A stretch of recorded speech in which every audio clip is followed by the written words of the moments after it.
अध्यक्ष महोदय, छापल्याप्रमाणे. अध्यक्ष महोदय, 3-4 अधिवेशनामध्ये मी सातत्यानं या विषयावरती लक्षवेधी मांडत आहे. मी विधान परिषदेचा आमदार असल्यापासून या सगळ्या विषयावरती भूमिका मांडतोय.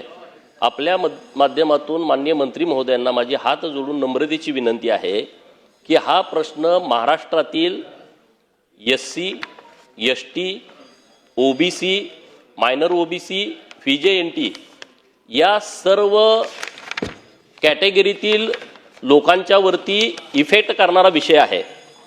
राज्यातील सरळ सेवा शिक्षक भरती संवर्गातील बिंदू नामावलीमधील तपासणीमध्ये मोठ्या प्रमाणामध्ये घोटाळा केलेला आहे. आणि अध्यक्ष महोदय, 2-3 लाख हा नुसते मी शिक्षण विभागाचा मांडतोय, पण सर्व विभाग मग आरक्षण देऊन उपयोग काय आहे? आज जर तुम्ही कायदा काय म्हणतोय, बिंदू नामावली 1970ला पहिल्यांदा आली आणि त्यामध्ये अनेक वेळा बदल झाले. जेव्हा जेव्हा OBCचं रिझर्वेशन आलं, बिंदू नामावली चेंज झाली. नंतर VJNT त्यामध्ये प्रवर्ग तयार केला. 97ला परत ते बिंदू नामावल्या बदलल्या. 2018ला मराठा आरक्षण आलं, परत बिंदू नामावली बदलली. परत मराठा आरक्षण रद्द झालं, परत चेंज झाली. परत नव्यानं मराठा समाजाला आरक्षण दिलं, बिंदू नामावली बदलली. तर अध्यक्ष महोदय, ह्या विषयामध्ये बिंदू कसे निश्चित करायचे याची एक प्रक्रिया आहे.